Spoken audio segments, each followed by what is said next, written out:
Hello and welcome to the Finding Speed UK Tour live on Apex Racing TV. My name is Sam Fitzpatrick. Alongside me is Jim Hodgson, and Sam Kume is operating the cameras tonight. We're about to bring you this round 2 of the championship from Oulton Park. Jim, it was great fun broadcasting the opening round of the championship at Brands Hatch. On that occasion, we saw plenty of action. Lively opening lap and really action through the entire race. A similar circuit we're visiting today. It's going to be tricky to overtake around this place. It is very narrow, but it's a lot of fun, this circuit as well. Variety of corners, lots of banking, lots of camber. Yeah, should be great fun. Absolutely. You said it. Great race last week. There were just battles up and down the field, racing from start to finish.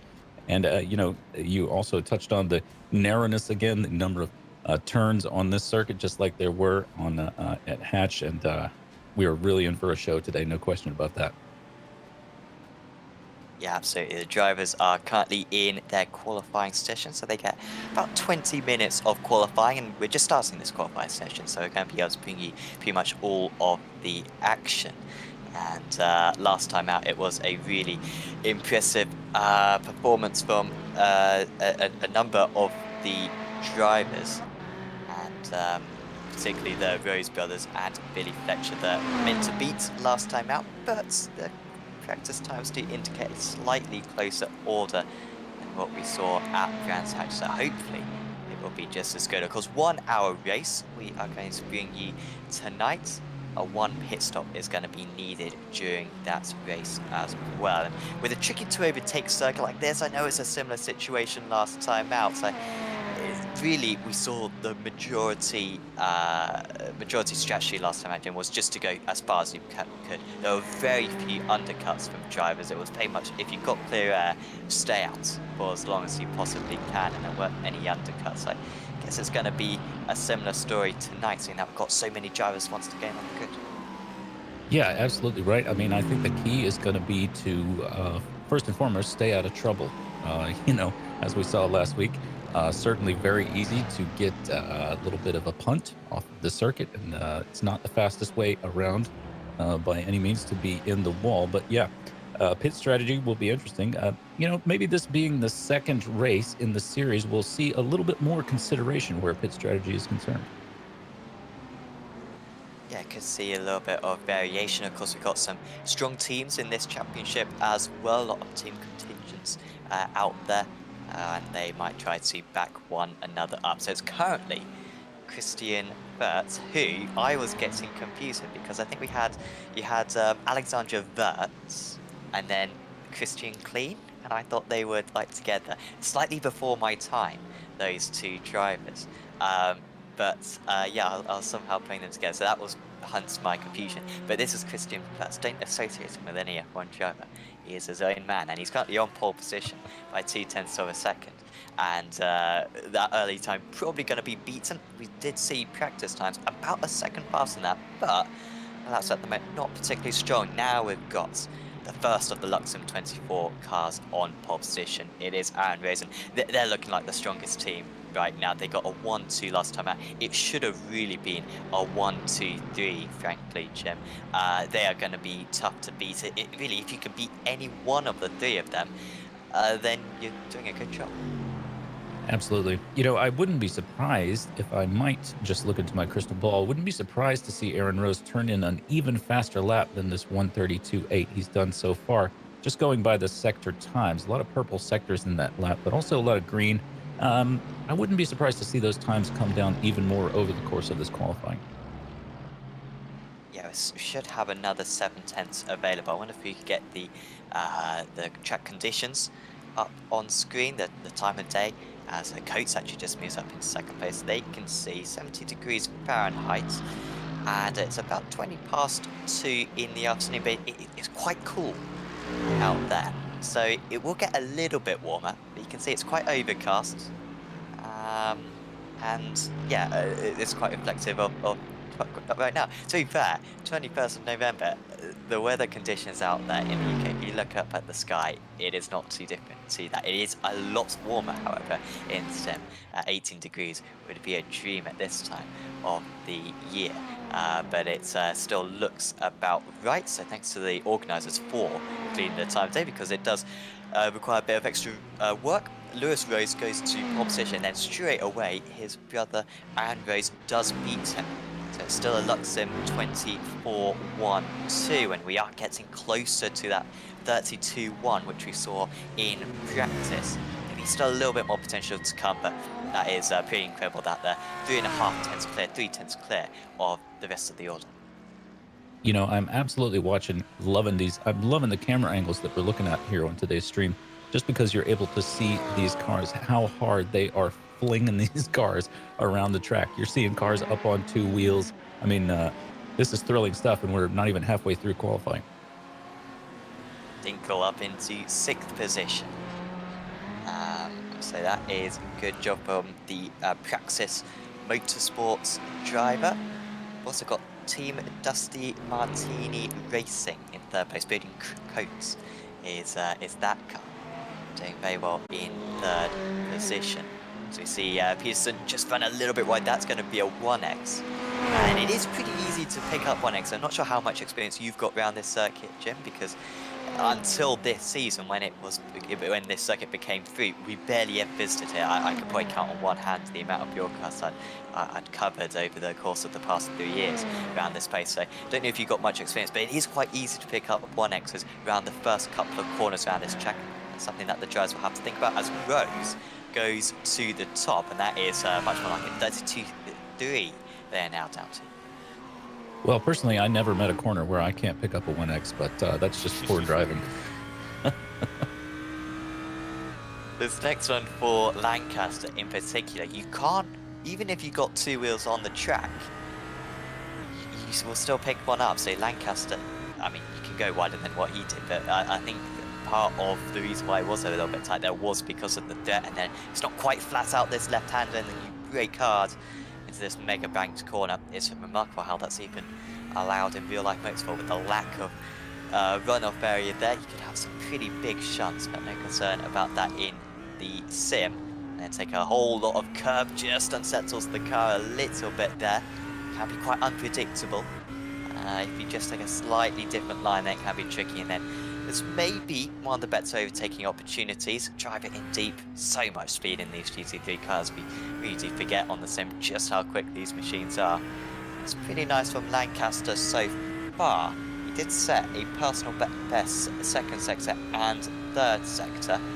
Remarkably, we have 7 sectors from iRacing around this circuit, which means that each one of them is about 10 seconds long, which is a little bit too short for us to get a proper representation. However, he's pretty quick at the moment, and actually on that last lap, Lancaster set the fastest final sector of anyone, which was pretty remarkable. This might just put him up, well, potentially as high as 6th place. It's not a big gap, it's 4th place for Lancaster. For RPM Racing, that is a nice job, and it's about 4 tenths faster than his previous lap, and that sends him way up the order.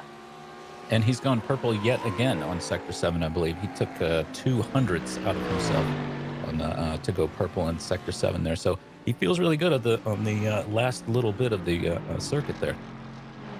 Yeah, that's one corner, I think. But he really knows how to do that one corner. If you can translate that to the rest of the circuit, then that'd be great. But that final corner is tricky. It kind of tightens up a bit on the exit. It's very easy to run wide. Ooh, that's a massive slide there for Dinkle. And surely that's going to be that lap done, because he was very much compromised right there. That wasn't a great Sector 1 either. Yeah, and a very slow Sector 3. So he'll just have to slow down and prepare for the next lap now for the Americaners.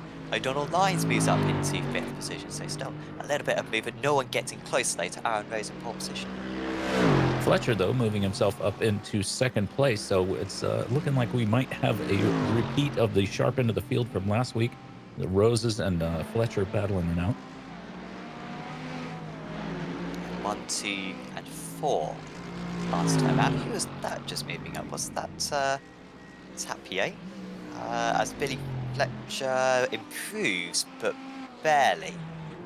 Yeah, by about a couple of hundredths of a second, I think Billy Fletcher improves. That's not going to move him up any positions. Of course, as he just goes off the circuit, toast back to the pits, and then he'll be back out on circuit. The drivers are trying to get as many laps in as they possibly can. Here is Tapio. That flag, I am not sure, and I think we may have had this debate last time out, but I wasn't sure what flag that was. Was it? It is just the Scandinavian flag. Hmm. Um, but Which it does looks not pretty. include Finland. It does not include Finland, and as we learned, does it include Iceland? Uh, I kind of thought Iceland was a Nordic country, but not a Scandinavian. As Rose moves up into second place, and that was nearly pole position for Wow. Lewis Rose. Only 400ths of a second off, and he'll go for another improvement now. Yeah, really interesting to see. I mean, they're very, very close to one another. Um, Top three cars in the field, all those AMG GTs, or yeah, the Mercedes anyway. So yeah, Rose, and Fletcher, Lancaster down to fourth. But it was just interesting a moment ago to see the the P2 so far in qualifying.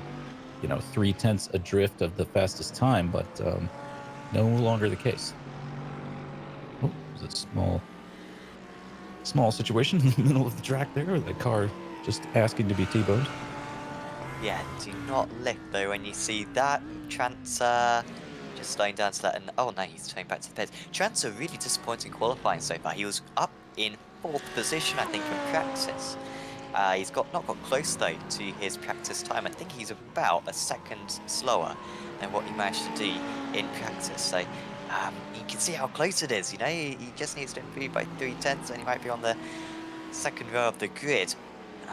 But yeah, he needs to find those improvements at this late point in the session. Still a few more laps that he could potentially put in. Here is building coats once again, and looking to improve. How is his first sector? It's nothing spectacular, but it's not bad first sector. 11.58, that's about 2/10 off the fastest first sector. And actually a personal best second sector and personal best third sector. You also set the fastest fifth sector of anyone. I don't know where the fifth sector is exactly. I guess it's probably when you go over the crest, but it's difficult to identify. Yeah, Coates had a little bit of an issue 2 weeks ago, I believe. I think he had an incident late in the race, if my memory serves, and that scuppered his chances on that particular. So he might be looking to do even better this week. I could be mixing it up. I think you're right. I think I would call the same thing. And he was up actually in third position, I think, at the start of this session. Lost pace has dropped down, but this is looking like an alright lap time. Not a personal best fourth or fifth sector, but it's looked pretty good since we've been on board with him. It is an improvement. He's up into fourth position and down from, well, now fifth down to 14th. We're so close. And Coates improves by 3/10. He's up into fourth place. Nice effort there from the American right there. Of course, the reason why we're here, well, of course, the organisation for this league is from Finding Speed. And if you are looking to improve your iRacing performance, do certainly check out the Finding Speed YouTube channel and also the website as well. Some setups available, and also some videos of driving tips, and also just getting kind of used to iRacing as well, not just improving your pace, but improving all aspects of iRacing as well.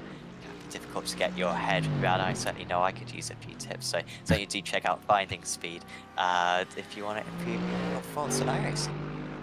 Yeah, great league. We had so much fun at the last race. Russell Barnes really put together a great league here. So yeah, if you're interested in driving, this is the one.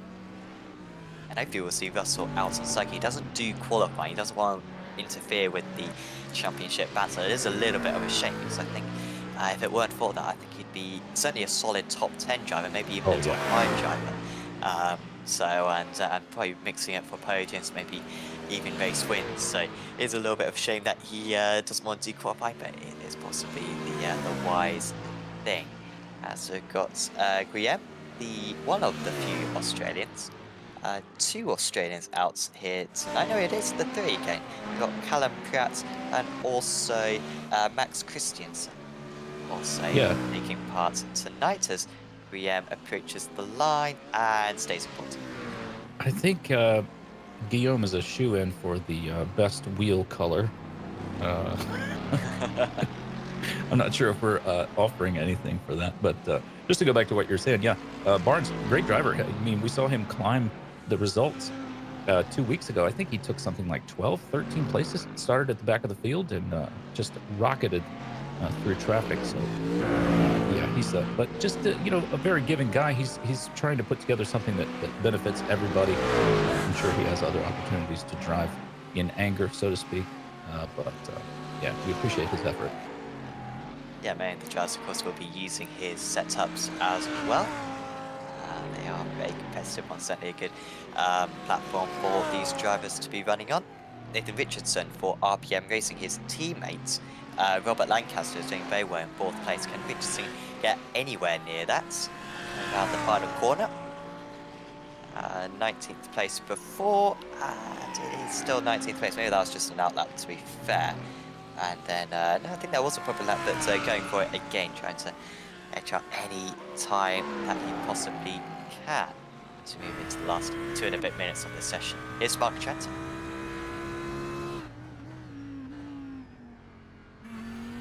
Trent, of course, running the Audi, despite being a Mercedes employee. And we will bring that up at every opportunity.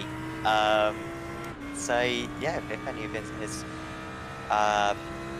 workmates are watching along, then they should be tutsing right now. And frankly, I think yeah, Mark just struggling in this qualifying session. I'll look again at what position he was in practice. But maybe not fourth place. Yeah, it was fourth place. It was fourth place that he was in. Yeah, just struggling to get anywhere near that lap time. Let's see if he can improve on this time round and really surge up the order. He stays in 14th place again, though. He's got a couple more laps to go. Well, he's also in the unfortunate position of being known to and friends with the commentary team, so he gets a little bit of a heap of attention for that reason. Definitely, as do all the Kairos competition cars, led by Dave Baird, of course, who seemingly is a better team principal than he is driver, because he's only down in 26th place right now. So come on, Dane, pull your finger out. 2 seconds off the pace, mate. I mean, he's usually 2 seconds off the mark in the commentary box, but this is unacceptable right now for him out on track. This is his out lap, and he will get time to start another one.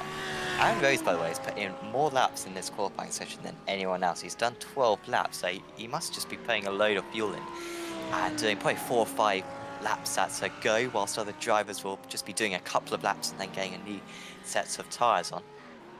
Bird, this will be yeah, his last attempt. Some fresh tyres on that car, and he's got to improve a little bit to make up any places 2/10 to 25th. Well, he does his best in Sector 2 there, does Baird. So, none too shabby there.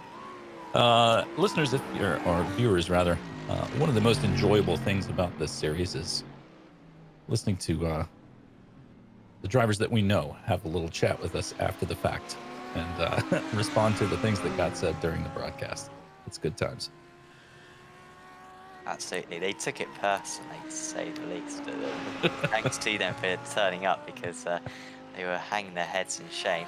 Here is Dan Ocaranza, 3.5 seconds off the pace, which, considering that he's in last place, is not bad. Shows how relatively close the order is. Once again, that sky is very gloomy here at Oulton Park. It does almost look like it's going to rain.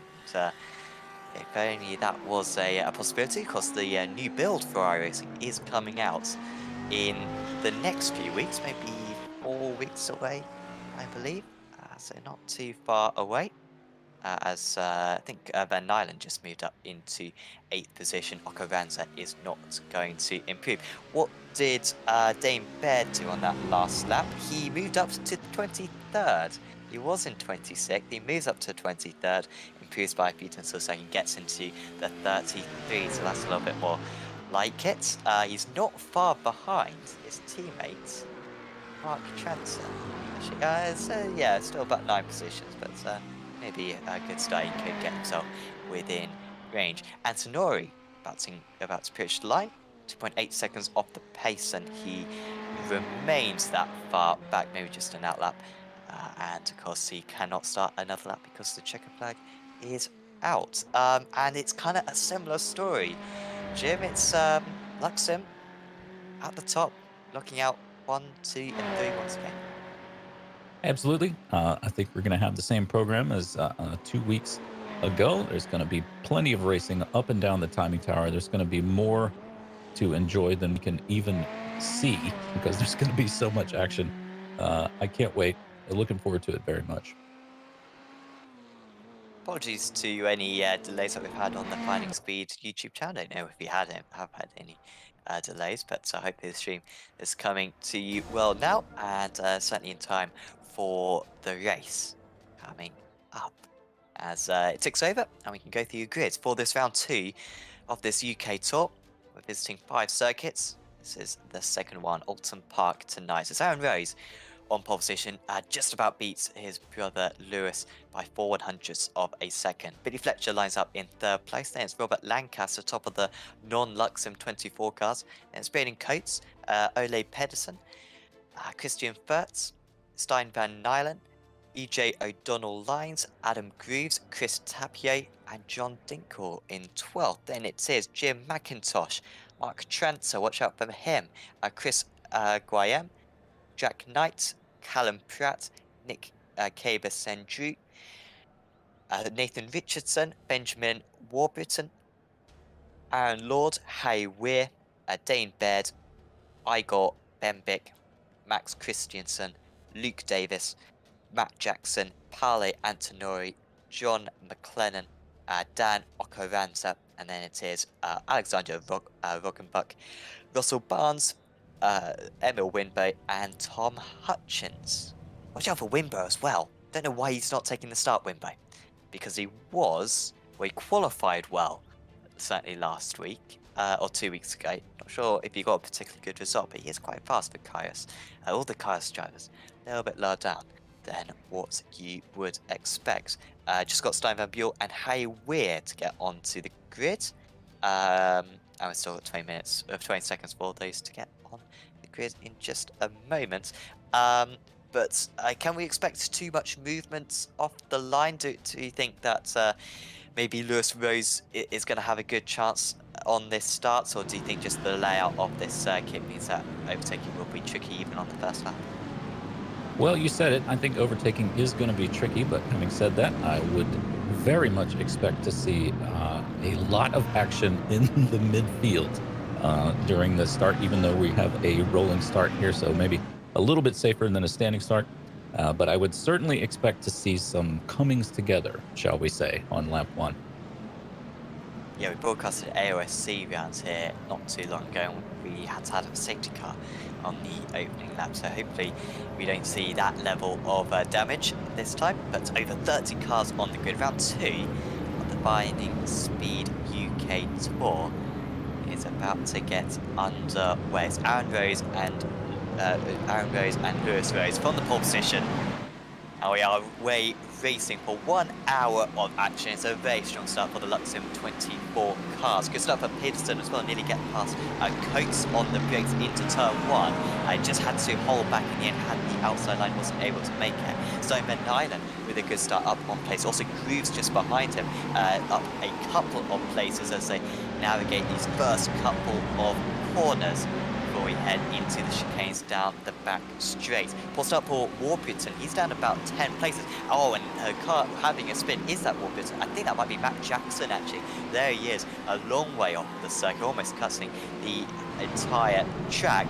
Oh, we've got another off as well. Very slow are the cars, and that's Rose, after having a strong start to Rose, and he seems to have been tapped round and is very slow getting back onto the circuit as well. It's Sinju now 4 places, one of the highest games. Also Luke Davis up 6 places, and Emil Wimber up 9 places, pretty much last on the grid. So in the top 6, no changes, but behind that one, as you called it, Jim, a little bit of carnage. Look at all those Kairos liveries together, just not too far. They're making up a they seem to be making up sort of a majority of the midfield there. I'm sure hoping to move up, but yeah, we did see a little bit of action there. Although, you know, you say carnage, but it wasn't as bad, honestly, as I was expecting. Yeah, I was perhaps using superlatives. My year of learning Well, journalism at university, having a bad toll on me. Bert's ahead of Van Nylen. That's just happening ahead of these guys, and there is Bert, I think, it's been getting past, and also yeah, Dinkel ahead of Tapio as well. But yeah, so actually that, yeah, so Pertz gets back that place on Van Nylen, and so the top 8 now are the same order. So there was a little bit of a change before, and now they're back going the right way. Barnes seemingly having an issue on the first lap. I doubt he lost 15 seconds on the first lap, or perhaps he just really got held up by that very slow left-right section as he moves past Okaranta quite easily. Maybe later on in the race when it cools down a little bit, we get a replay of that first lap as we got smoke ahead. And it's Kairos' car, and it is Winbo. He had such a good start. He was up about 10 places for Winbo, and he's lost them all again. Sad story for Winbo. I'm sure that he'll be able to, you know, recover some of those places. Plenty of racing left to go. You know, we're only 2 minutes, coming on for 3 minutes into an hour race. Pretty short circuit, so hopefully he'll be able to make some of that up. But yeah, sad to see that. Yes, you pronounced it right. Winbo, not Winbo. Apologies to Emil there.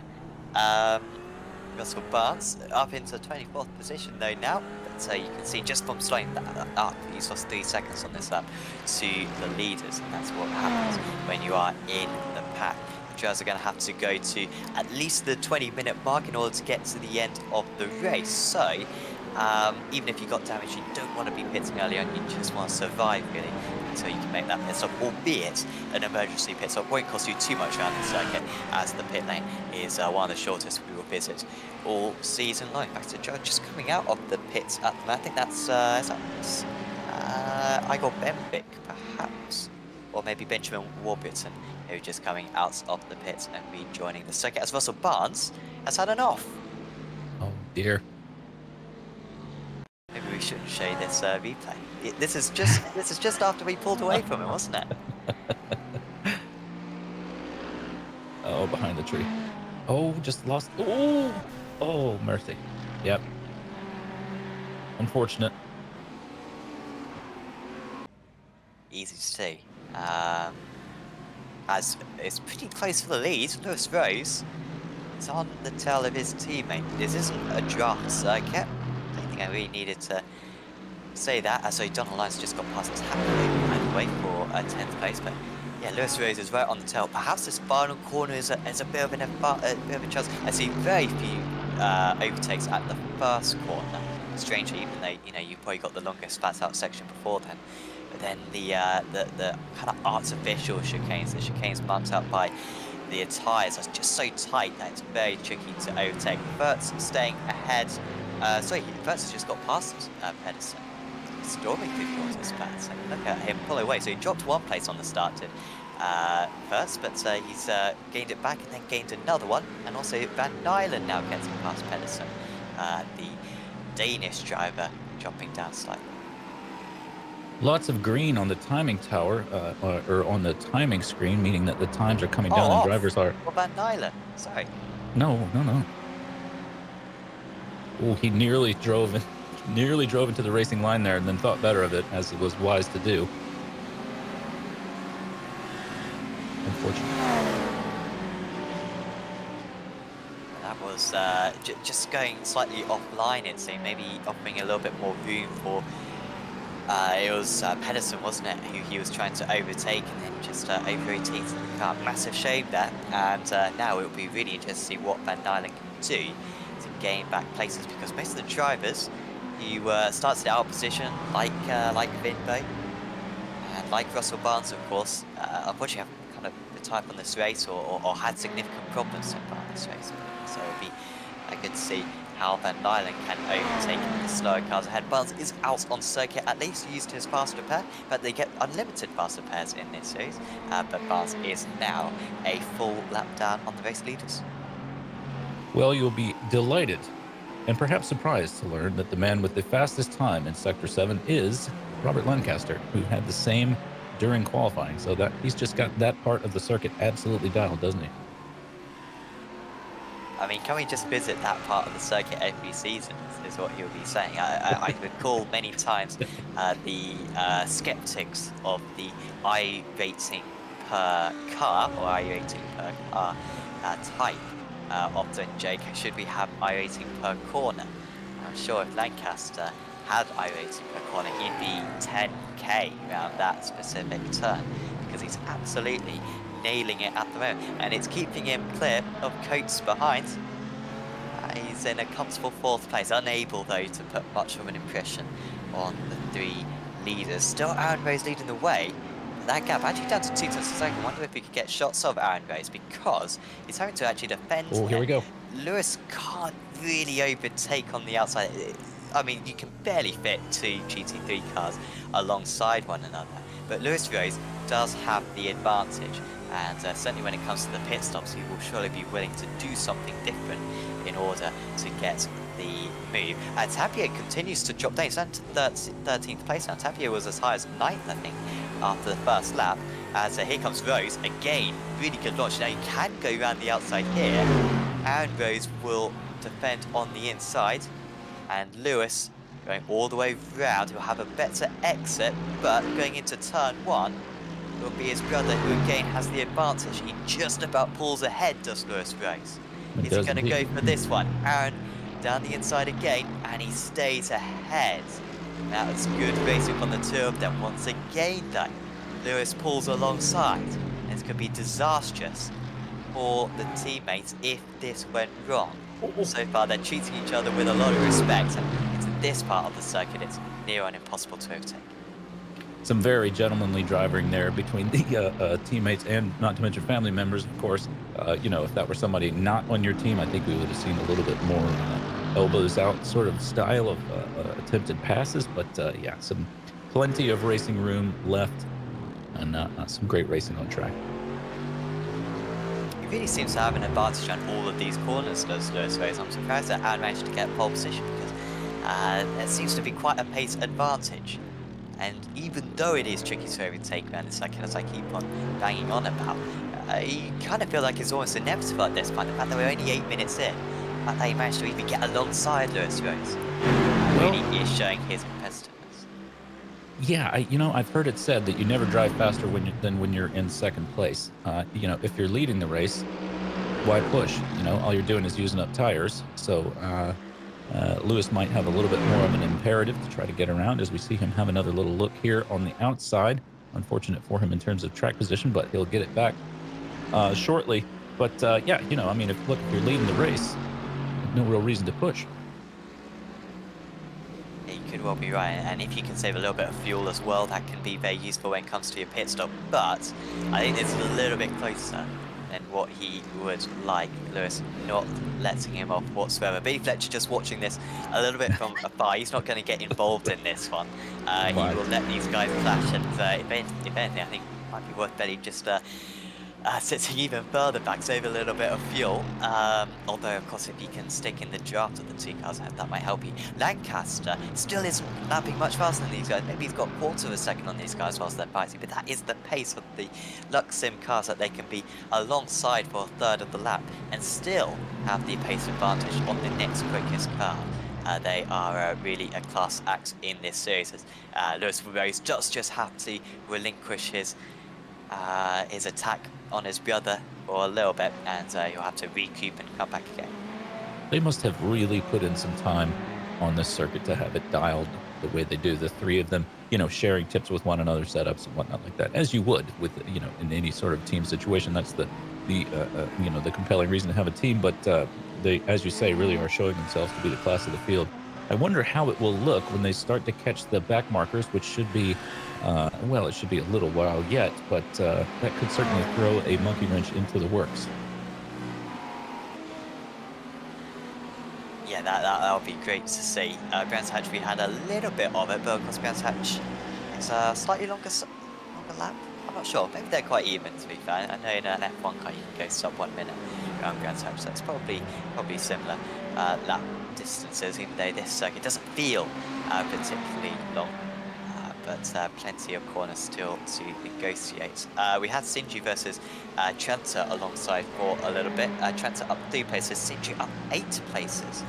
A Spanish driver putting in a fantastic performance at the moment. But McIntosh catching up to Tapia. And I just don't know why Tapia is struggling so much, Jim, to be honest, because usually, qualifying pace is a pretty good indicator of what your race pace is, but it's just nowhere when it comes to the race. He's lapping about half a second slower than some of the cars that he out-qualified.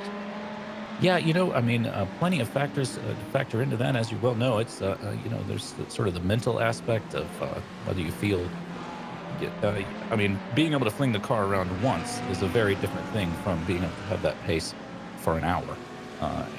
You could be thinking to yourself, if I lose the car and I stuff it in the wall, even with fast repair, I could be, I could see even though he's in P13 at the moment, you could see your results dissolve. I'm sure he'd rather be 13th than 23rd.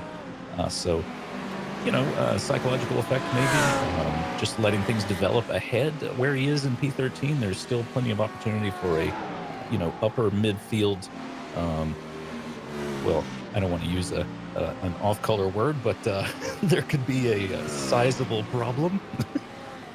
So maybe best to bide his time. It seems like he's got a little bit of clear air, a little bit anyway, in front of him. So maybe he's just feeling comfortable. Yep. Yeah, certainly this race could come back to him. That lap time, not too bad though for 6. It's probably about 8 tenths slower than what he was doing in, they were in the 32s, weren't they? So about 1.8 seconds slower than what they're doing in qualifying, but of course a lot more fuel for these cars now. He's going to go a little bit expensive now against McIntosh. I thought Guillaume was going to get yeah. I thought there was just a moment under braking there where I thought Guillaume was going to get into the rear of McIntosh's car, but he managed to not do that. And Richardson has towed back to the pits. Bad news for RPM Racing. He was running quite near these drivers. And then he had an off seemingly. He was off the circuit for a little while. And towing back to the pits made me feel like it was going to be unsafe to rejoin. Meanwhile, this bounce out the lead is back on. First race managing to drop Billy Fletcher. Lancaster 3.5 seconds behind these guys. They do want to keep that cushion. I think they will keep an eye on that on their F3 screen. This is not close enough when overtaking to turn 1. It's not a big braking area. And now is on exit as well. Got to be careful as well with the objects, of course, so they will get penalties if they pick up too many of them. So, Sam, you're team manager, and you're looking at the Roses and Fletcher. How do you choose to handle your pit strategy? Do you go 1-1 with the Roses, or what are your thoughts? I would do the good thing and think what would be the best thing for the stream, and hit these guys an extra time and force them to overtake everyone in order to win the race. So that would be my strategy. Call me an entertainment person. I fit in WWE. But that's what we want to see. Dinkel is off the circuit. Now that's what these top 3 need to do to give the others a chance. But Dinkel back on track now apparently, and down into 16th place. Shame for him. That promotes Sindri now to 8th position, albeit with quite a gap to Pedersen, who has started to improve his lap times recently, in 7th place. Also now into this race, and Aaron Rose, I do not know how he's going to cope with 60 minutes. I just cannot see him winning this race and holding back his brother for 45 minutes to come, albeit every minute that passes is 1 minute closer to the finish and 1 minute more of confidence that he maybe could achieve this on that lap. Goes just 100th of a second faster. Sam, I'd just like to bring a small point of data to your attention, if you don't mind. Just looking at the chat, and it appears that Tranter would like us to know that he was the 2019 Radical SR1 Rookie Cup champion. So I believe you'll have to address him as Sir for the remainder of the stream. I would like to refer to him as many other words, but Sir is not going to be one of them. What was so? Yeah, he is a good Radicals driver too. Mark Jensen, isn't he? But we're not in Radicals, so it doesn't apply. It is a fantastic car, however. I don't know if you've driven the Radical Jim on iRacing. Of course, Mark has driven it on iRacing and in the real life. That's where he won his championship, I believe. But it is a great fun car on iRacing. I'd love to see a few more leagues take it up. There's a circuit very near to me where they have a Radical experience. I've not gone and done it. It is not cheap.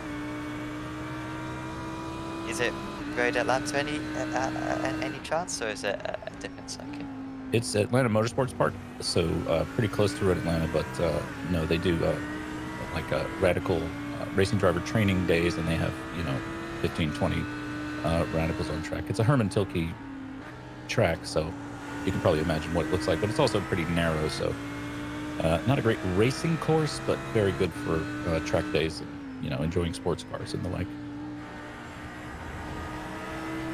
Yeah, sounds like a lots of fun.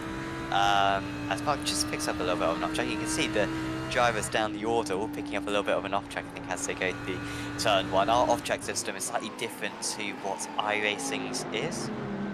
We kind of designate it as, all four wheels off the circuit at any point, whereas iRacing are a little bit more precise in that. Some places you can get away with it, and some places you can't. But that does give you a little bit of an indication how much the drivers are pushing the track limits around here. Lancaster now having to hold back Coates, and they are just starting to lose time again to the lead three. They managed to keep it around that 3-second barrier for a little while, but now Lancaster's just preoccupied looking in his mirrors. They have started opening up that gap to 4.5 seconds on this lap 12 of the race. We're nearly in pit stop range. If you pitted now, you'd have to save a lot of fuel to get to the end of the race, but you could possibly make it, as this is looking good now for Coates. He goes to the outside, now he dummies to the inside, and that would be a lovely move if he could pull it off. The Audi has to run wide and onto the grass as well. That's going to compromise his exit, and also gets him through then in spurts, who has been very quick throughout this race, and that is a lovely move. That I say it again, it's tricky to overtake. Sometimes you have to use that strategy, but that one even surprised me right there, Jim. Yeah, very well done. Just as you mentioned or alluded to, glad to see all the cars staying on track. Nobody really had a coming together, no major issues that can't be overcome. Interesting to note, you just mentioned it a moment ago, just looking at the off tracks between our top five. It's 7, 7, 8, 3, so very few off tracks so far for Coates, and then 9 for Furts. So, and then the rest of the field seems to be 1s and 2s throughout the midfield. So, in order to go fast on this track, it seems like you might have to take an OT or two.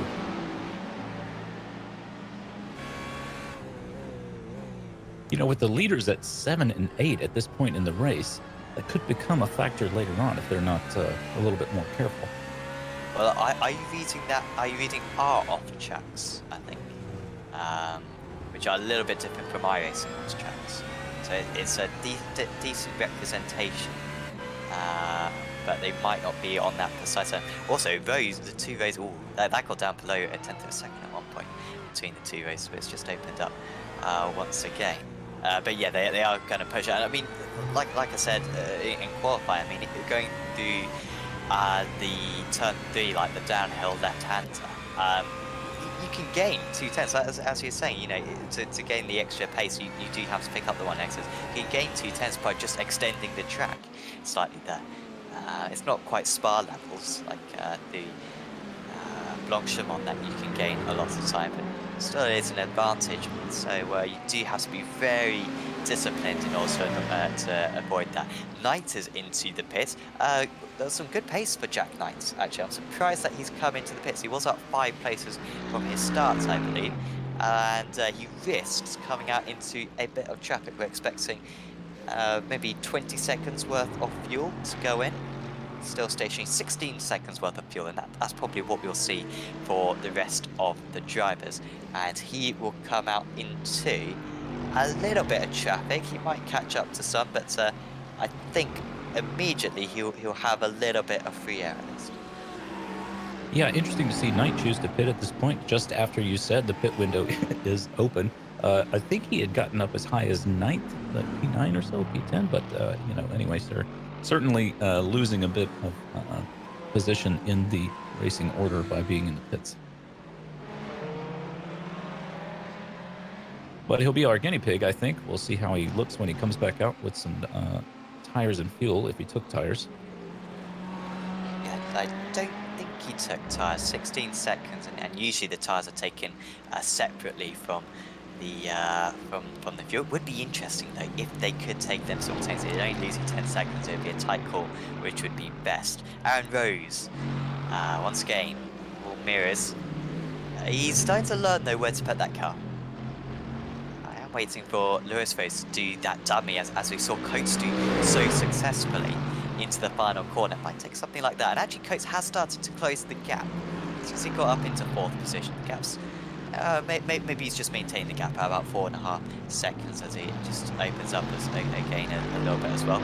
Although it does fluctuate through each of the corners. We've got an Audi in the middle of the circuit, and that's a little bit of an unsafe region. And that's Okoranza, the 65 car, and that's going to need repairs, I think. Doesn't look too happy that car. Yeah, unfortunate. As we said, tough to get around the course quickly if you're ricocheting off the wall, but these things happen. I think we might, at some point in this race, see a lap time in the 132s. And I'm saying that because I'm seeing that Billy Fletcher is at a 133.08.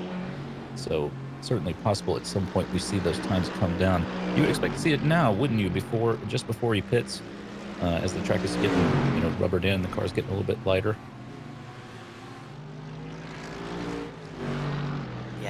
I think you're right. They'll probably get into the 30s as Lewis Rose alongside. He's not quite as favourable as he was in one of his first attacks when he managed to get alongside there. That's a bit wide. That might be a 1 exit lead for Aaron Rose, but he did at least relieve the pressure slightly, and he can't go for the inside and the left hand. So it's just not a big enough braking zone.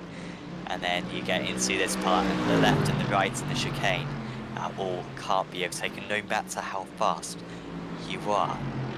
4.8 seconds now to Coates. So Coates, maintaining that gap once again to these leaders, but not making much of an impression. Tapio's got Van Nylen just behind him at the moment. 12th position, albeit across one driver has already come into the pits. Jack Knight, so far no one else following him into the pits, so it could be a godsend that, or it might be quite detrimental. Yeah, the race does seem to be settling down, doesn't it? We're not seeing quite so many green sectors, certainly no purples at the sort of the top of the results, the timing list. Drivers sort of seem to be settling into their groove, but the pit stops will mix things up for us. As you say, nobody quite yet taking advantage of those, but it's coming, that's for sure. As we're easing into, we're coming to the close of the first third of the race anyway. First quarter anyway. Well, getting on for halfway, aren't we? Math is hard. Yeah, stay away from that. I always boast about my C in A-level maths. I don't know what an equivalent to A-level is. It's like in between high school and college. I guess that's in America. But I got a C, which I was very happy with, considering my relative intelligence. Van Nylen alongside Tapio. In fact, he's got ahead of Tapio. So Van Dylen, because Van Dylen had the off earlier on, didn't he? So he was up in the top 10, and then he had the off, and he's fell back to about 18th, I think, but he's up into 12th. And that BMW should be strong rounds here. I mean, saying that, not many people have chosen the BMW, despite pretty much all the circuits we're visiting, in my head at least, being BMW circuits. You know, it's usually quite a good car through the corners. Usually its one weakness is the strengths. Not many people picking the BMW, but I would have thought it would be a decent car, as we've got a lot of smoke ahead, and there's McIntosh off the track, and he'd be able to break away from those guys. So you just see the streaming water in the back of that. That's pretty cool.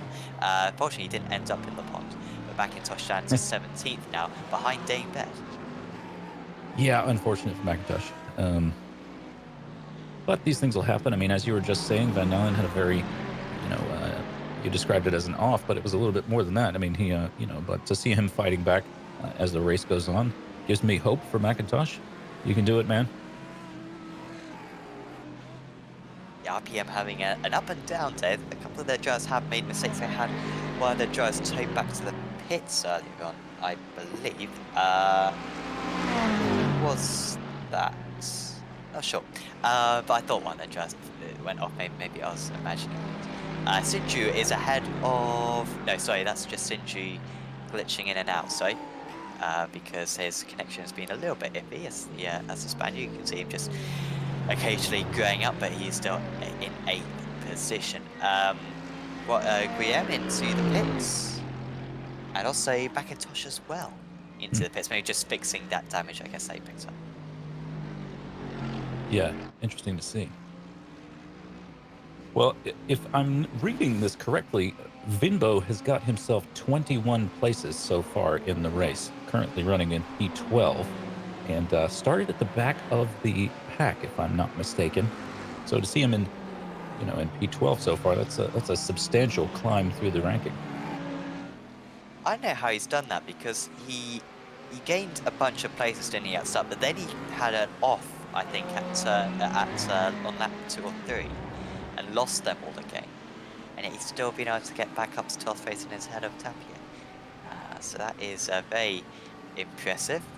Antonori, Antonori randomly gaining 15 places there, but he'd gone so far off the track that he appeared on our screens. Hopefully he hasn't got a penalty for that. Similar to Brands Hatch, actually, there, where you can, of course, go off before the GP section and instead take the Indy layout. You also have the Foster's circuit, I believe, around this track, which we have run before in Apex Racing 2 for the European Supercars series, but that is a mega short now. Much better that we're running this slightly longer configuration.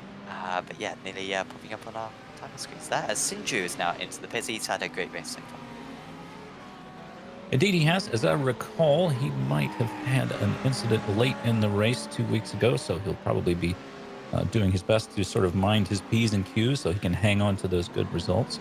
I'm sure he'd rather finish in the, sort of the top of the mid-pack than in the bottom of the bottom, as would we all. It was in 8th place. I don't think he'll be able to catch up to Peterson, but I keep on saying Peterson or Pedersen. I'm not sure which one it is. I think maybe Pedersen. I think there's a I think there's a motorbike driver called Pedersen. I'm not quite sure. Anyway, anyone in the chat, or if you know, Jim, which one it is, let me know, because I'm not sure. Yeah, it's Pedersen, actually. Oh, here we go. Okay, Pedersen. I was wrong on both counts. No, I made that up. Oh, really? Okay, I totally believed you. There was not a grain of doubt in my mind when you said Pedersen. Let's talk about the pronunciation of Guillaume, though. Yeah, I don't know. It's Guillaume. Guillaume, okay. Yeah, it's the French version of William. Guillaume. I've kind of known that it's wrong, but then I keep on forgetting what it is, so Guillaume. Okay, I can take that. Sinju's in the pits again. Oh, no. And he's Oh, there he is. Is he having connection issues? Oh, I wonder if he missed his pit stall because that is such an early pit stall. I wonder if he went into the pits and before he even knew it, he'd driven past his pit stall because he Oh, didn't actually come to a halt in his first pit stop. So that is just unlucky. And trust me, if that hasn't happened to you on iRacing, I would be surprised it's happened to me at least once. But here he goes then, and he's going to go into the pits and literally has to turn immediately. And it's like, oh, no, no, I've missed it. Yep.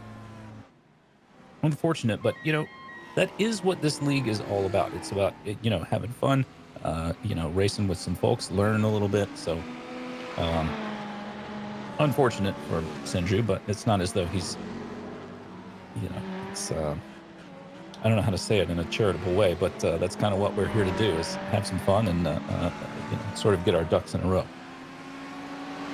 Certainly making mistakes is the best way to learn.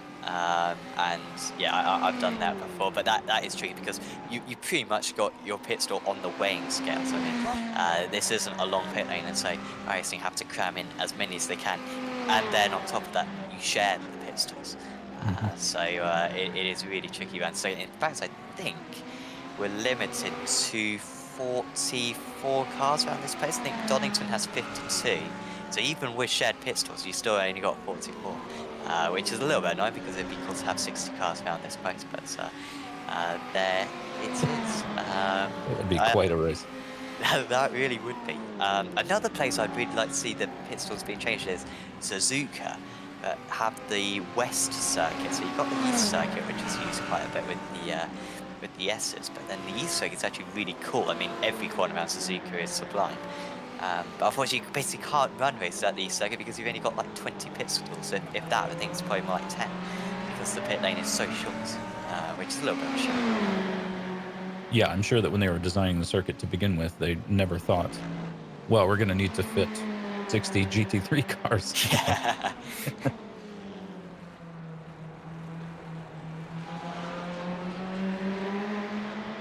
Beautiful matchup between the wheel color and the end plates there on, is that Luke Davis's car?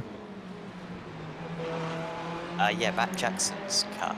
Jackson, Yeah, you're right. The indicator colours often aren't on the wheels, but I do think, as you say, that does work quite well. So kudos to whoever designed that paint and also like in the banner as well. Davis trying to get past these guys now. 57 seconds off the lead. They might stay on the lead lap.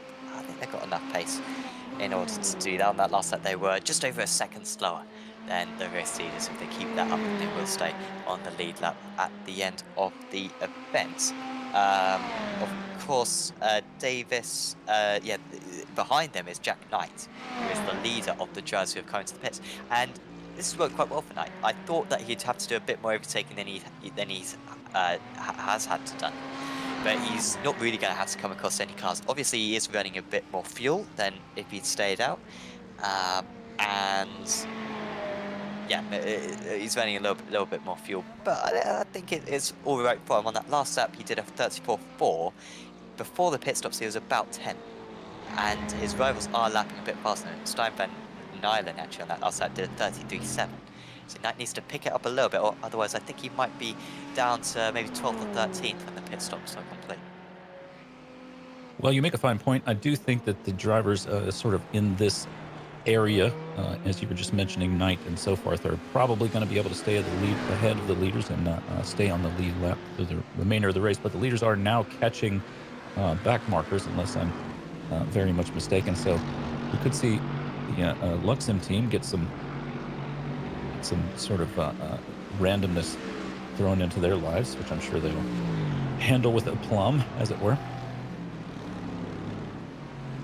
Yeah, they've handled with everything else very well so far. I wonder, so how much time do you lose coming into the pit? So it's 37 seconds from coming in to getting out.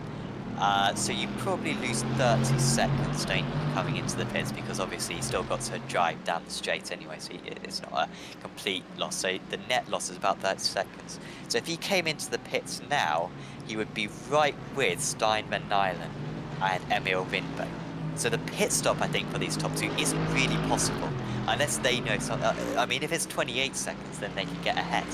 But if it's 30 seconds, then they'd be right with them. If it's more than 30 seconds, then they'd have to overtake them. So I don't think it's feasible for either of these guys to come in at the moment and try to get the undercut on one another.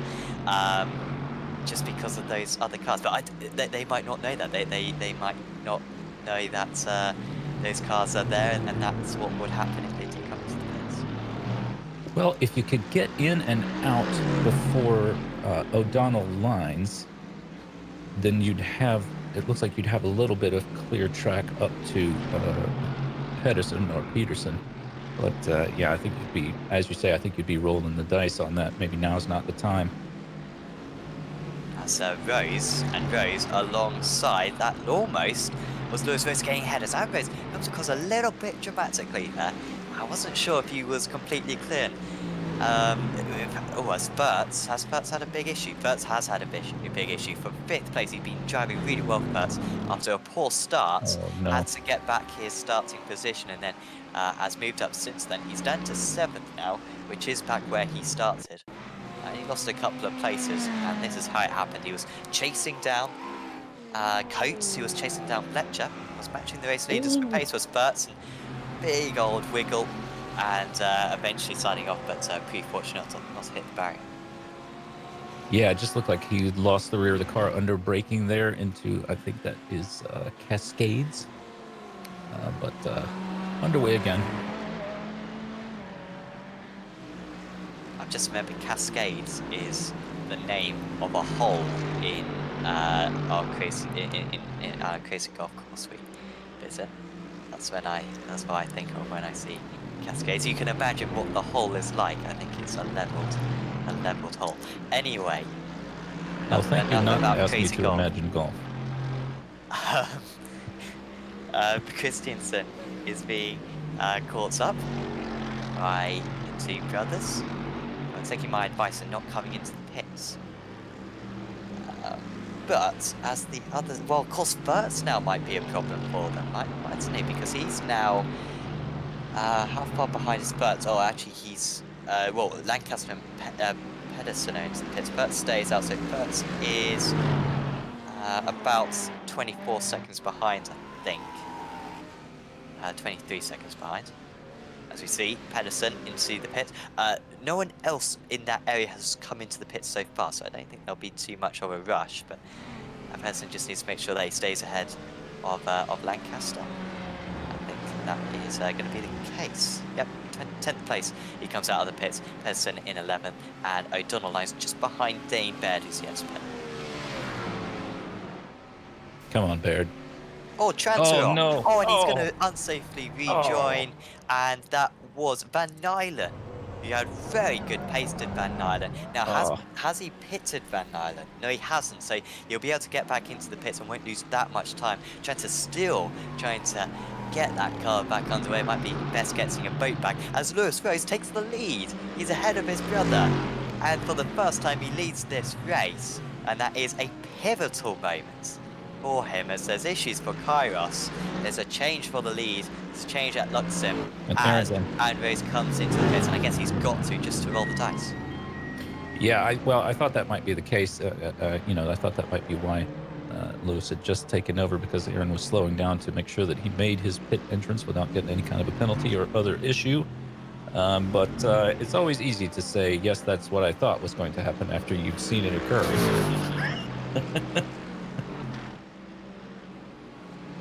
So Lewis Rowe's got a clear track. Billy Fletcher as well could potentially overcut Aaron Rose if he's not careful. Rose station for a little bit longer, 18.17. You compare that with Coates just behind him, 14.8. And so if there's a 3-second difference there, then Fletcher could jump Aaron Rose, but you would think that all of the Luxem 24 cars will take the same amounts of fuel. Although there is a slight difference in fuel consumption between the Audis and the BMWs and all the various GT3 cars. So, I don't know, maybe there's a slight disadvantage for Aaron. Basically what I'm saying is Billy Fletcher's got a chance of second place here. But if I was Billy here, I would come into the pits now and get my pit stop served straight away. Well, it'll be interesting to see what Lewis does, how long he tries to stay out before he decides to serve his, uh, you know, stop at the pits. Um, but yeah, figuring highly, and there he goes. There goes Lewis Rose into the pits, even as we were wondering what he would do. And is this Fletcher in as well? Yes, it is.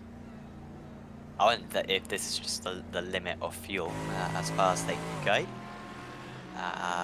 But does he stay out? He's just approaching the, he's just getting through the final corner actually, is Bert. Here's Aaron Rose then, who was in second place. Rose needs a pit stop under 18 seconds and he'll be able to get ahead. 15.9, it's a much quicker stop than for the former race leader, and he will surely have the advantage. Now the big question is Fletcher ahead of Aaron Rose? He is going to be ahead of Aaron Rose, and it's by a comfortable margin as well. And so a change for second position there. Really Fletcher up into effective second place once Winbo makes his stop. And Aaron Rose, well, somehow he's managed to lose 5 seconds, just put way too much fuel in that car. You know, it's pit strategy is figuring highly here, but amazing to see Winbo in the lead of the race after starting at the very back of the grid. He's dropping down now though, he's just gone off the circuit. So Winbo still with that pit stop to make in just a moment's time. But yeah, you are right to be fair, considering that he was, 25 seconds off the lead after the first couple of laps. It is impressive that he's managed to get himself into the lead temporarily. Unfortunately, yeah, he had an off at the chicane. I wonder if he was just letting pass the leaders or something, although he's in the race of his own, so just need to make sure that he keeps up some good pace. But yeah, Rose, Fletcher, then the other Rose, Coates, Lancaster and Pedersen will be your top 6. That's when they makes his stop. Because that Winbo's even gone this far so far in this race. He's pretty much the only guy, in fact he is the only guy, to make it to lap 27 on fuel. Oh, he's starting to run out of fuel though, I think. I think I heard some spluttering. Yep. That sounds like it, yeah. Oh. Well, he let it go as long as he possibly could, didn't he? Oh, fortunately his pit stall is quite early. You wouldn't want to go to the end of the pit lane. So where will Winbo be then? With Probably Sindri around and Knights, McIntosh, Dingle, yeah. Yeah, hopefully he'll be clear of Sindri. Remember, Sindri had to go down the pit lane an extra time, but I guess with his spluttering, that's going to lose some time. Now, where is Knights? Oh, this will be close. Knights is across the line, but Winbo's got a slightly shorter run, and it's going to be dead level between the teammates. It is Winbo who is ahead of Knights. So Knights, who was the first driver to come into the pits, Winbo the last, and it is the latter who gets ahead, and now is up 24 places from his start. Yeah, I think that was just really good luck on Winbo's part there in relation to Knight's position on track. Currently, Knight's probably, they're probably on a Discord of their own, sharing some choice words with one another. But plenty of racing left to go as we're just ticking over our 44th minute, of an hour. So anything still could happen. Certainly plenty of racing left to go for these guys.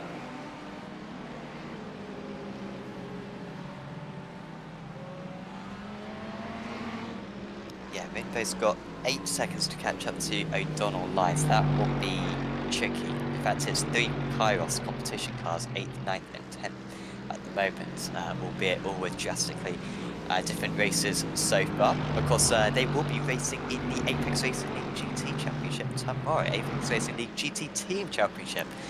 About 105 drivers taking part, teams of 2, 50 teams on the grid. And will be a lot of fun for Plato, and that'll be on Apex Racing TV, so if you enjoyed this stream, do check out Apex Racing TV. As Tapio! Oh no. Well, he was back up into 13th place. He hasn't hit the wall, I think, but that is a shame for Tapio. He has built his pace up as the race has gone on. I was a bit harsh to him in the early stages when he was falling down, but he had been able to keep that 12th, 13th place for a while, but not anymore. But yeah, do check out Apex Racing TV for more streams just like this. Tapio down into 16th place now. Yeah, unfortunate to see him off track like that. A little bit feast and famine for Tapio today, but he's certainly not bored. There's plenty going on for him. And that's what we want to see in the commentary box. We don't want to see dull races. We want to see drivers making mistakes. That is all good. As long as some of the front runners are making mistakes, unfortunately, it is still a Luxem 24 one team. And we don't have any bias against Luxem, by the way. I can probably dig up some races that I've done against Luxem in team events. I feel like I've raced against them in maybe Club Sports Series. I may have raced against them in DGFX as well. But I think they're a very good team. But it's incredible in the commentary box how neutral you become. You really don't have any allegiances, even if you know some of the drivers. If you have any allegiances, you just want to see a good race. And so far, this has been a good race because Lewis Rose had to push Rose around Rose for such a long amount of time. Finally got the mistake. I wonder, Sam, if we could maybe go back to lap 25 and see when Lewis Rose overtook Arno. I mean, in hindsight, Lewis Rose was going to overtake him in the pit stops anyway because he took less fuel. But it'd still be cool to see how he finally managed to get past because he got track position and managed to get that much quicker pit stop. Perhaps just because he was saving fuel behind his teammate for that first stint. The sun getting pretty low and lighting up some of this Oulton Park circuit in orange. Yeah, beautiful. When the sun goes down like that, you just see the orange reflecting off the side of Rose's car there. But you mentioned that we'd like to see. Oh, look at the way that the look at the tarmac there is all orange. Beautiful. But we have had racing up and down the field again this week. So there's plenty to look at. Certainly in a field of drivers like this, there's always something going on. Points for these finishers, all the way down to 20th place.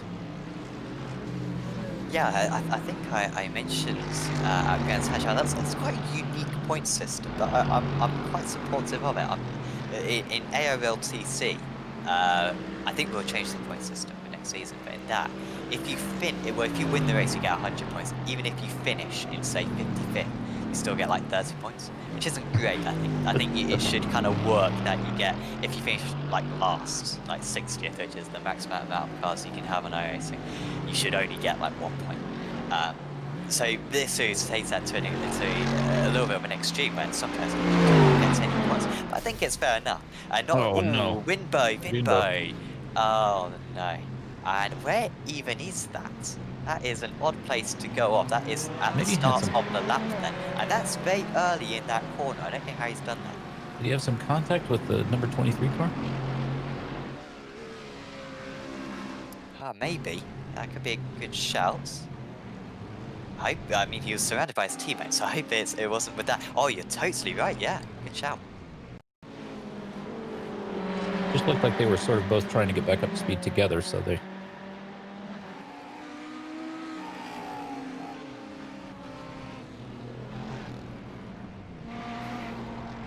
Yeah. And Tenori, the car he came together with. I didn't look at that properly, actually. I'm not sure whose fault that was. But they've both lost out, and Emil Winbo, who was one of the drivers of the day after not taking part in qualifying for some reason, unfortunately not going to get many points tonight. And his championship so far not particularly great. Kairos looking to get some team points. I'm not sure if there is actually a team's championship in this or not, or whether it's just the drivers, but I'm sure the teams would like to do well.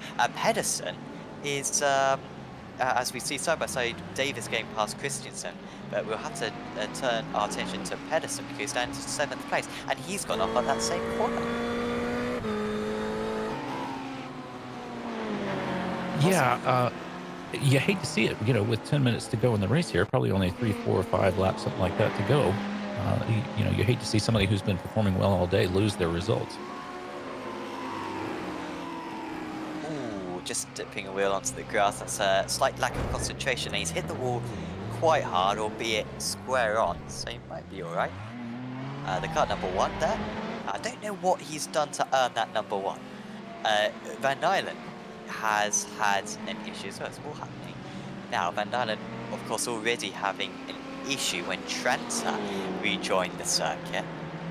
Maybe that's just, I think it's just connection, to be honest. They're glitching all over the timing screen, and that's Lord actually glitching in and out. But there are a few cars behind them. They've got, how do you pronounce his name again? Guillaume. Guillaume. Okay, here we go.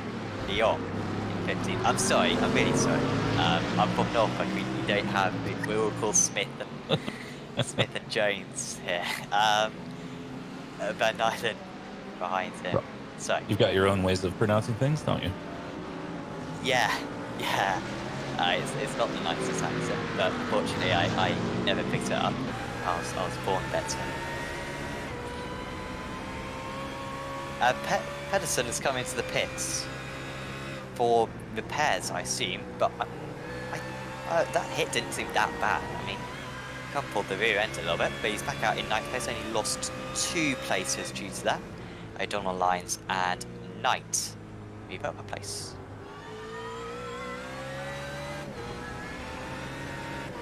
Well, here comes Van Dylen.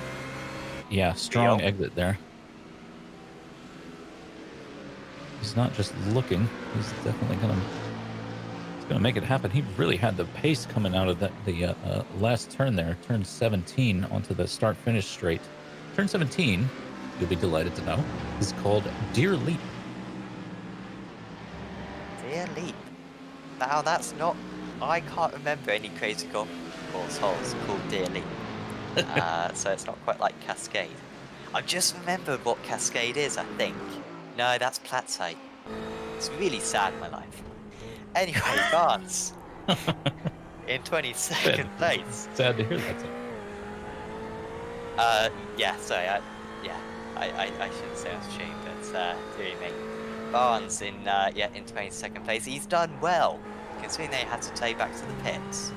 He has done a good job. It's 1 lap down behind Mark Tranter, who of course, I'm not sure if Tranter had to take back to the pits. It looked like he did, but he seemed absolutely determined to get back to the pits under his own steam. I think against his the best against his wisdom. Of course, Barnes. How far off is he off the leaders? Because Barnes pretty much, when he had that pistol, came out right behind the leaders. After the first few laps, he's now about 0.2 of a lap behind the leaders. So I think without that, if he started normally, I think he'd be around thirds, between thirds and O'Donnell Lines. I think that's kind of where his pace is out there. Yeah, in the end, in 22nd place, chasing down Tranter right now. Sam, if I might draw your attention to the timing tower, I believe our man Dane Baird is in the points. And of course, he missed out by 1 place last time, didn't he? Did indeed. So he may get. It's like he and Tranter right now are Giovinazzi and Raikkonen battling it out for for 1 point. Yeah, have liked those two this season. Get that back next season. I'm sure we'll see Dane back for future rounds. As Tranter just that might be another 1x for him.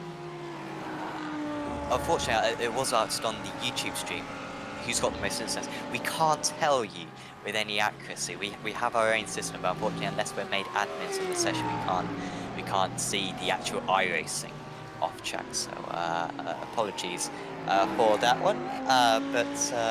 Yeah, our system it's not quite the same. Baird currently 3 seconds ahead of Tranter. 0.3 of a second faster that last time round for Tranter. So he's running out of laps here. You can just see him in the background. It's not the 0.5 in the top corner. That is, of course, Robert Lancaster, who is running in 5th position. Hence the 0.5. It's the very similarly liveried car to Dane Baird, who is chasing him down. I'm sure Tranter's annoyed with himself for his slight indiscretion earlier in the race. He would certainly be in the points and wouldn't be reduced chasing down. Oh, he's off again. Oh no! Well, even as I say it, he's had another little incident here.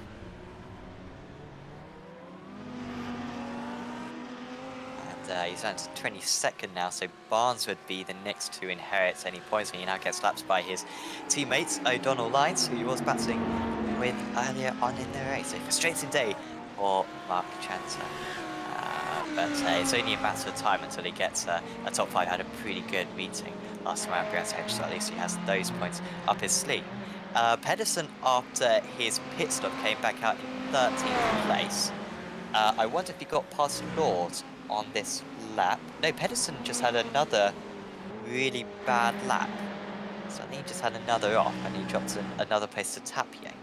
He just did a 45.5, and that wasn't an out lap or anything. That was just a bad lap for Pedersen. Or Jazz Festival Enduro Hyper Team, which are several words which seem to have nothing to do with one another. But there you go. Yeah, an interesting team name, but I'm sure they've got their reasons. Do love a good jazz festival, but a completely different vibe.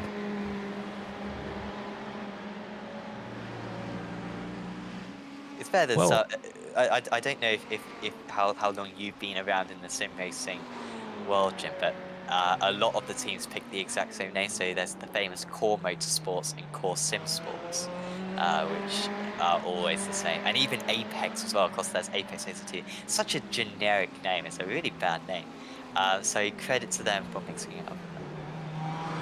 yeah, well, yeah, certainly recognizable.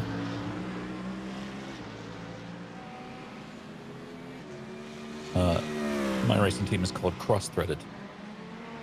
That's pretty good. Yeah. That is pretty good. Is that to do with? I'm going to sound really really like an idiot, but is cross-threading to do with like CPUs and stuff? No, I think you might be thinking of multi-threading, but the first time I ever worked on a race car, I put the wheel nut on, and the threads were not right. They're cross-threaded, so that's why we called it cross-threaded, because we almost never did anything right, but managed to turn a few laps anyway. Good name, good name. You got my preview. You're allowed on Oh, stream now.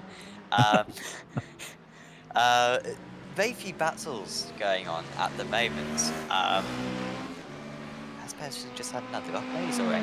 13th place. But yeah, very few battles going on at the moment. The closest battle is actually for second place. Billy Fletcher versus Aaron Rose, and this one has been close for a while, but Aaron Rose hasn't really come close to an overtake so far. They're 3 seconds behind Lewis Rose, who you feel is kind of coasting now. Coates in a competitive 4th, but in this second stint, Coates has dropped off quite a bit. Maybe Coates staying within 5 seconds in the first stint was mainly down to the leaders fighting rather than it being down to pace, but Coates still up 1 place from his starts and really maximising everything that he could have got from tonight, so I'm sure he'll be happy with his work. He's actually was 1.4 seconds slower than these guys, and actually Aaron Rose playing in a very nice lap time, half second faster than the race leader. They're getting into a little bit more traffic. They've got Christiansen to overtake, then they might also have Davis and Jackson to overtake. They might not catch Guillaume by the end of the event. We are actually on the penultimate lap of the race. We'll soon have the white flag out. Yeah, just an interesting note really fast. It seems the cars have more or less sorted themselves by mark as I look at the timing screen. That the 3 Mercs there, and then a couple of Audis, another Merc, and then a lot of Ferraris, and then 2 BMWs together. So interesting. Of course, that'll shake up, as drivers gain pace and as we go from course to course, but interesting to see them more or less self-sorting. Yeah, maybe a small advantage here as we have actually got the checker flag. So we cut to Lewis Rose. You can see the timer ticks over to an hour, and it will be Lewis Rose, Billy Fletcher, and Aaron Rose taking the top 3 positions here at Oulton Park for round 2 of the Finding Speed UK Tour. Pedersen hard into the wall. He's had a miserable end to the race. and it's another mistake for him. That was some camera work there for Sam Kuma to get shots of that. Fortunately, he's on the lead lap, so he will score points. Dane Baird scores the final points in 20th place. Christensen is at least guaranteed 19th. Cut the chicane, mate. Cut the chicane. There's no point. It's not worth it. He's actually negotiated it pretty well. But he's in 16th. He's got Jackson behind. This could be fun between these two. Come on, Ole, just skip the chicane. You can serve the sleigh down. You're not going very fast. There's no point in doing it, mate. Come on. we got 16th place to gain, mate. Jackson is now within 4 seconds, and Antonori is moving past. He's on the curb. Is Pedersen. And this is tight now between these guys. It's down to 2 seconds. He can barely turn right. And he's on the grass. That's not going to help. I think he's going to be caught. He's going to be caught. He can't get off the grass. And Jackson approaches, and he's passed. Will Davis get past him as well? Or will Pedersen have enough pace on the line? He puts his foot down. He's got a lot of drag on that car. He can barely keep it straight. And he will just about get 17th place. But he should have cut the chicanes. But he didn't. Why didn't he cut the chicanes? I'm learning a lot about what kind of a team manager you would be. Yeah. Well, that's a point gone begging. But anyway, Lewis Rose, that's the important thing. Lewis Rose winning out ahead of A. Fletcher and Rose and Luxon 24, who missed out on locking out the podium last time out. At least they locked out the podium this time as the drivers would return back to the pits. And we might be able to bring you through your final results then for this round 2 of the championship, as it sounds like almost a little bit of a collision as well as they move back to the pits. But Lewis Rose, Billy Fletcher and Aaron Rose, top 3 positions, finishing in formation style. Breeden Coates was in 4th place, best of the rest, beating Robert Lancaster. He had a quiet race for RPM, but once again a solid race for Roberts. Christian Furtz was in 6th place, then as EJ O'Donnell Lines in 7th. Jack Knight with a very early pit stop. It worked out quite well for him in 8th place. John Dinkle was in 9th, and Nick Cabasindru, what could have been for him? He came down the pits in extra time. He would have got at least one more place. Maybe you could have even thought Jack Knight for that 8th, as we see a couple of the cars running out of fuel. Jim McIntosh, despite a crash, did well to finish in 11th. Chris Tapier was in 12th, then as Aaron Lord. Stein Van Nyland, despite a crash. Chris... oh no, I've forgotten it again. How is it? Chris... oh, Guillaume? Yeah, Guillaume. Guillaume. Dear me. I can remember random crazy golf course holes, but I can't remember basic name. Chris Guillaume in 15th place. Then it was Matt Jackson, Luke Davis, Max Christiansen, Ole Pedersen, with a crash, of course, at the end. Oh, so Pedersen... oh, did he have a meatball? I think Pedersen must have got a meatball, and so he got a post-race penalty. So it cuts in the chicane, has been of helps anyway. Dane Baird was 1 lap down and scores the last point, his first point of the season. There was Russell Barnes, Mark Trent, Paolo Antonori, John McLennan, Alexander Roggenbuck, Dan Ocaranza, Emil Vinbo, Harry Weir, Adam Groves, Nathan Richardson, Callum Pratt, Benjamin Warburton, Igor Bembick, and Tom Hutchins.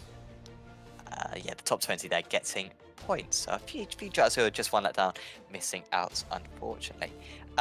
We will try to get a chat with 1 or 2 of the drivers, and who is currently waiting for us. Well, we don't have our race winner, but we do have 2nd place man, Billy Fletcher, who joins us in the commentary box.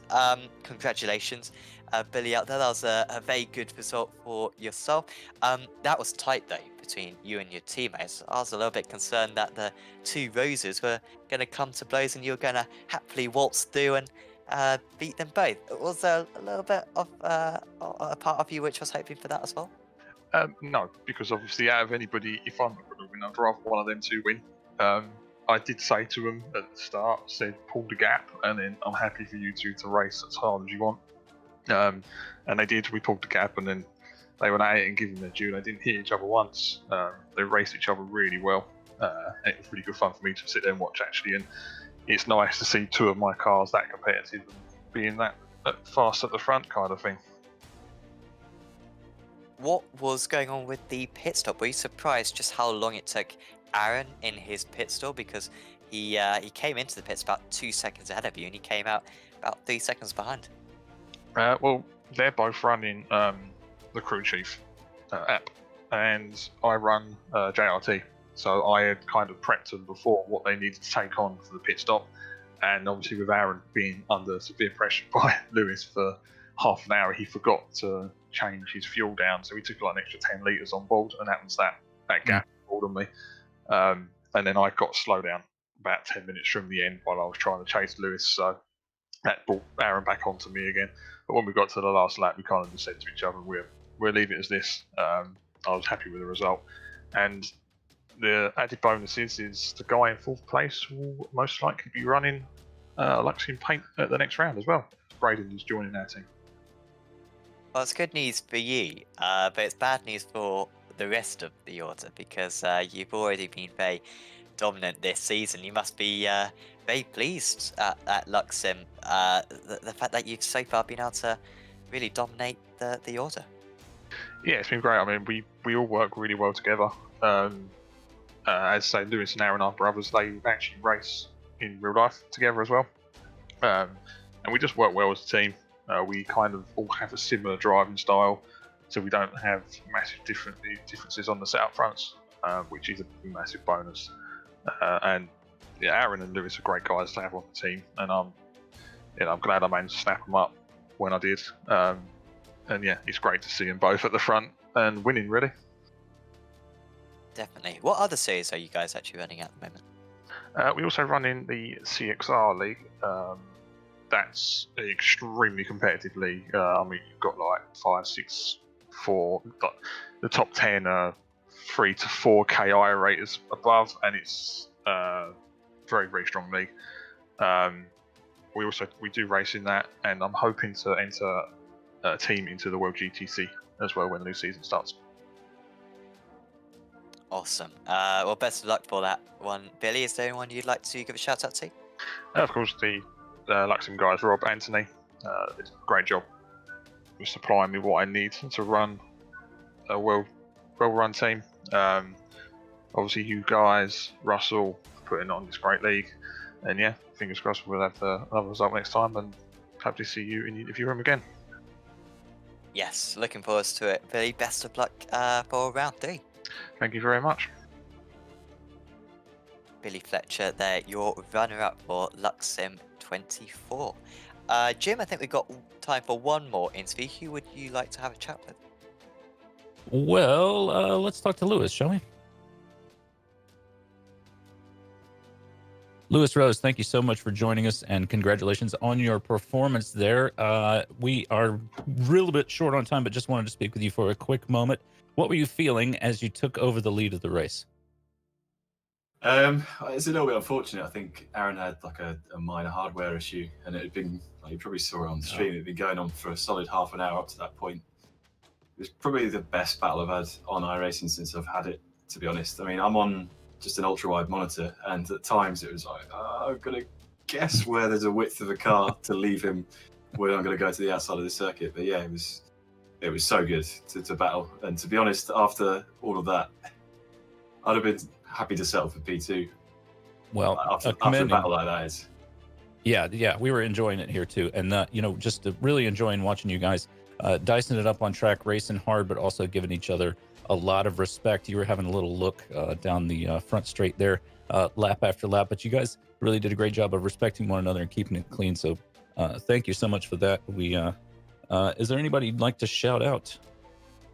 Just Billy, really, because he does a lot of organising for us, and I've only really recently joined his team, but yeah, he does a lot of sort of behind-the-scenes stuff, does a lot of setup work, and I kind of just pick up the pieces without really contributing too much to setup development. But yeah, he does a really good job of all that side of things, and obviously he's very fast as well, which I almost found out at the end. I think he was reeling me in towards the end of that race where he was sort of gaining a tenth or two per lap. But I was thinking, if I don't cut the mistakes out, I'm going to get caught. Well, you certainly cut the mistakes out today. No, no mistakes to take in the win. So, thank you so much for that. Sorry for the short interview, but we do appreciate your work and congratulations to you today. Thank you. So I suppose that your winner tonight and making it a Luxem 24-1-2-3. We'll be back with you in a couple of weeks' time for the next round of this championship. Of course, big thanks to Finding Speed for putting this series on. And if you are looking to find some speed or improve your performance generally on iRacing, certainly do check out the Finding Speed YouTube channel. Watch through a few of the videos, and also check out the website as well, findingspeed.com. Support the series, it would be absolutely fantastic. And yeah, big thanks to all of the guys there for putting on such a fantastic event once again, and big thanks to Russell Barnes as well for organising a lot of this stream. But for now, from me, Sam Fitzpatrick, from Jim Hodgson, and from Sam Kume, we are going to say goodbye, and we will see you back in a fortnight's time.